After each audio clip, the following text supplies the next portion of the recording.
So அல்லாஹ்வின் மீது ஆழமான, முழுமையான தவக்குல் உடைய ஒரு பெண்மணி என்று சொன்னால், குர்ஆன்ல நம்ம மூசா அலைஹிஸ்ஸலாமுடைய தாயார சொல்லலாங்க. அவங்களுடைய தாயாருடைய பேர் வரல.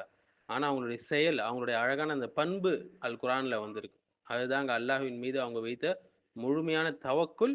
அல்லாஹ் என்ன செய்றான்? அவங்களுக்கு அவங்க நாடியத, அவங்க இழந்தத திருப்பி அவங்க கையிலேயே குடுக்குறான். ஸோ ஒரு பயம் வந்துச்சுன்னா, மனிதனுடைய இயல்பான எதிர்வினை என்னன்னு சொல்லி பார்த்தீங்கன்னா, அந்த பயத்தை விட்டு ஓடுவது. அல்ல அந்த பயத்தை எப்படியோ தவிர்க்கணும்னு நினைக்கிறது. அவாய்டன்ஸ் அதுதான் அவனுடைய பண்பாக இருக்கும். ஆனா பல நேரங்களை பயத்திலிருந்து ஓடுவது வந்து, அந்த பயத்தை மேலும் மேலும் இன்னும் வலுப்படுத்தும், அதிகரிக்கும். இதுதான் அதனுடைய விளைவு இல்லைங்களா? ஆனா நவீன உளவியல்ல எக்ஸ்போஷர் தெரப்பி என்ற ஒரு அணுகுமுறை இருக்குங்க. அது என்ன எக்ஸ்போஷர் தெரப்பினா, ஒருவன் வந்து தொடர்ந்து தவிர்ந்து கொண்டே இருக்கான்ல ஒரு பயத்த. ஒரு பயத்த விட்டு ஓடிக்கிட்டே இருக்கான்ல. அவன் வந்து சரியான வழிகாட்டுதலோடு அந்த பயத்தை எதிர்கொள்ளும்போது, அந்த பயத்துடைய ஆதிக்கம் படிப்படியாக குறைகிறது என்று சொல்லப்படுது. ஸோ மூசா அலைஹிஸ்ஸலாம் அவங்களுடைய தாயாருடைய நிகழ்வ பாருங்க. ஃபிரௌனுடைய கொலை திட்டம் அது நிச்சயமா உண்மையான ஒரு ஆபத்து தான். அதுல மாற்று கருத்து எதுவும் கிடையாது. ஆனா தாயுடைய உள்ளத்தில் பயம் என்பது இயல்பானது அதே நேரத்துல. ஏன்னா குழந்தையை வந்து என்ன செஞ்சுருவாங்களோ அப்படின்றது. ஆனா அல்லாஹ் என்ன செஞ்சா? பயம் ஏற்பட்டால் குழந்தையை மறைத்து வைத்திருன்னு சொல்லல. மாறாக "ஃபல்கீஹி ஃபில் யம்மி" என்று சொல்றான். அந்த குழந்தையை நதியில போட்டு விடுங்கள் என்று கட்டளையிடுகிறான். இங்க தான் ஒரு ஆழமான பாடம் இருக்குங்க. பயம் மனிதனை வந்து முடக்க முயல்கிறது. ஈமான் மனிதனை அல்லாஹ்வின் கட்டளையின்படி செயல்பட வைக்குது. ஸோ மூசாவுடைய தாயாருடைய சம்பவம் வந்து எக்ஸ்போஷர் தெரப்பிக்கான ஒரு முன்மாதிரி என்று நம்ம சொல்லலாங்க. ஆக்சுவலா அது அல்லாஹ்வுடைய வாக்குறுதி. அதை அவன் நிறைவேற்றுவான். அதில எந்த மாற்று கருத்தும் கிடையாது. ஆனா எக்ஸ்போஷர் தெரப்பிக்கான முன்மாதிரியும், படிப்பினைகளும் இது அடங்கியிருக்கு. அதாவது பயத்திலிருந்து ஓடாம, ஒரு உயர்ந்த நோக்கத்திற்காக அந்த பயத்தை எதிர்கொள்ளக்கூடிய மனநிலைக்கு ஒரு குர்ஆனிய முன்மாதிரி, ஒரு ரோல் மாடல் என்று சொல்லலாம். ஸோ பயத்தை எதிர்கொள்ளக்கூடிய அ இந்த எக்ஸ்போஷர் தெரப்பி ரொம்பவே முக்கியமானது நவீன காலத்தில. "வஅவ்ஹைனா இலா உம்மி மூசா அன் அர்திஈஹி ஃபஇதா கிஃப்தி அலைஹி ஃபஅல்கீஹி ஃபில் யம்மி வலா தகாஃபி வலா தஹ்சனி இன்னா ராத்தூஹு இலைக்க ஜாயிலூஹு மினல் முர்சலீன்." மூசாவுடைய தாயாருக்கு நாம் அறிவித்தோம் என்று அல்லாஹ் சொல்றான். ஒரு இல்ஹாம் அவங்களுடைய உள்ளத்துல போடுறது. மூசாவுக்கு பால் ஊட்டுங்கள். பின்னர் வந்து அவரை பற்றி நீங்கள் வந்து அஞ்சினால், அவரை நதியில விடுங்கள் என்று சொல்றான். நதியில போட்டுடுங்கன்னு சொல்றான். அஞ்சாதீர்கள், கவலைப்படாதீர்கள். நிச்சயமாக அவரை உங்களிடம் மீட்டு தருவோம் என்று அல்லாஹ் வாக்குறுதி குடுக்குறான். ஸோ மேலும் அவரை தூதர்கள்ல ஒருவராக நாம் ஆக்குவோம் என்றும் சொல்றான். சூரத்துல் கஸஸுடைய 7வது ஆயத். ஸோ மூசா அலைஹிஸ்ஸலாம் அவங்களுடைய தாயாருடைய சம்பவம் எக்ஸ்போஷர் தெரப்பிய தான் பேசுது என்று நம்ம அடிச்சு பேசக்கூடாது. அது தவறு. மாறாக இதிலிருந்து நமக்கு இந்த படிப்பினைகளும் கிடைக்கின்றன என்று நம்ம வந்து ததபுர் செய்து நம்ம பெற்றுக்கொள்ளலாங்க.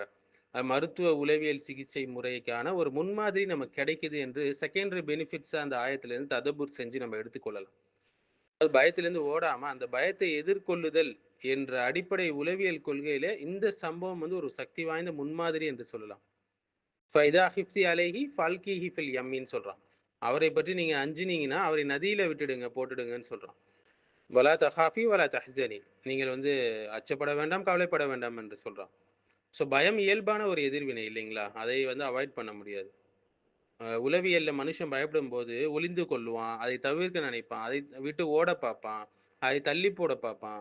பாதுகாப்பான இடத்தை தேடுவான். இது வந்து அவாய்டன்ஸ் பிஹேவியர் என்று சொல்லுவாங்க இதுக்கு. மூசாவுடைய தாயாரும் மனிதர் தான். அவருடைய இயல்பான எண்ணம் என்ன? குழந்தையை என்னிடமே வச்சுக்கொள்ளணும் அப்படின்றது அவங்களுடைய இயல்பான எண்ணம். இன்னும் நான் அத நல்லா மறைச்சு வைப்பேன். வெளிய அனுப்ப மாட்டேன். ஆனால் அல்லாஹ்வின் கட்டளை அதற்கு எதிர்மாறாக இருந்தது. என்ன இருந்தது? பயம் காட்டக்கூடிய திசையிலேயே நடக்க சொன்னான் அல்லாஹ். மூசாவுடைய தாயாருடைய மிகப்பெரிய பயம் என்ன? என் குழந்தை என்னிடமிருந்து பிரிந்து விடுமோ! கொன்னுடுவாங்களோ என்றெல்லாம் பயந்தாங்க. ஆனா அல்லாஹ் என்ன சொன்னான்? நதியில அவங்கள போட்டுடுங்கன்னு சொன்னான். அதாவது மனித மனம் மிகவும் அஞ்சும் திசையிலேயே அல்லாஹ் என்ன செய்றான்? அவரை நகரச் செய்கிறான். இதுதான் இந்த உளவியல் ஒற்றுமை இருக்குது. இந்த எக்ஸ்போஷர் தெரப்பியிலும் இதேதான்.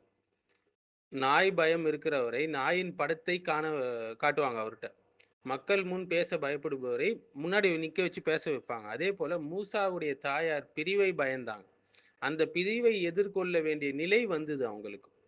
ஏன்னா அவாய்டன்ஸ் வந்து பயத்தை இன்னும் வளர்க்கும். உளவியல்ல ஒரு கொள்கையை சொல்லுவாங்க. What you avoid controls you.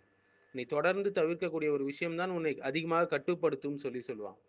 So மூசாவுடைய தாயார் பயத்தால் முடங்கி போல, பயத்தால் செயலிழந்து போல, அல்லாஹ்வுடைய கட்டளையை செயல்படுத்தினாங்க. அல்லாஹ்வின் மீது தவக்குல் வச்சாங்க. எக்ஸ்போஷர் தெரப்பியை விட உயர்ந்தது இந்த தவக்குல் தெரப்பி என்று சொல்லலாங்க. ஸோ இங்கே மிக முக்கியமான வேறுபாடு என்னன்னா, எக்ஸ்போஷர் தெரப்பி என்ன சொல்லுதுன்னா, பயத்தை எதிர்கொள், பயம் குறையும் சொல்லுது. ஆனால் குர்ஆன் என்ன சொல்லுதுன்னா, அல்லாஹ்வின் மீது நம்பிக்கை வை, பின்னர் பயத்தை எதிர்கொள் என்று சொல்லுது. ஸோ மூசாவுடைய தாயார் வந்து தன்னம்பிக்கையால் கிடையாது, பாசிட்டிவ் திங்கிங்கால கிடையாது, சைக்காலஜிக்கல் டெக்னிக்கால கிடையாது. மாறாக இன்னா ராத்தூஹு இலைக், நிச்சயமாக அவரை உன்னிடம் நாம திருப்பி தருவோம் என்றது அல்லாஹ்வுடைய வாக்குறுதியின் மீது தவக்குல் வச்சாங்க. அல்லாஹ் அவங்களுக்கு திருப்பி கொடுத்தான். ஸோ அவரை பற்றி நீ பயந்தால் என்று சொல்லும்போது இந்த இடத்துல குர்ஆன் பயம் இருப்பதை மறுக்கல, அது இயல்பு. அடுத்தது ஈமான், அதாவது வலா தஹாஃபி வலா தஹ்சனி, நீங்க கவலைப்படாதீங்க, துக்கப்படாதீங்கன்னு அல்லாஹ் சொல்றான். அடுத்தது ஆக்ஷன், செயல் செய்ய சொல்றான். ஃபால்கிஹி ஃபில் யம்மி, அவரை நதியில போட்டுடுங்கன்னு சொல்லி சொல்றான். ஸோ இந்த வசனத்திலிருந்து உளவியல் பாடம் என்னன்னா, பயத்தை நிரந்தரமாக நம்மளால நீக்க முடியாது. ஆனால் பயம் இருந்தாலும் சரியான செயலை நம்மளால செய்ய முடியும். துணிவு என்பது பயம் இல்லாமல் இருப்பது கிடையாதுங்க. மாறாக பயம் இருந்த போதும் உண்மையான செயலை செய்வதுதான் துணிவு என்பது.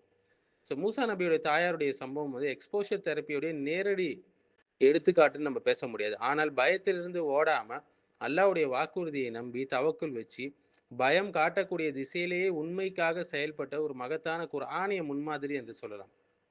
ஸோ நவீன உளவியல் அவாய்டன்ஸ் வந்து பயத்தை வளர்க்கும் என்று சொல்லும்போது, இந்த சம்பவம் தவக்குலுடன் பயத்தை எதிர்கொள்ளக்கூடிய உயர்ந்த ஈமானிய மாதிரியை முன்மாதிரியை நமக்கு கற்றுத்தருதுன்னு சொல்லலாம்.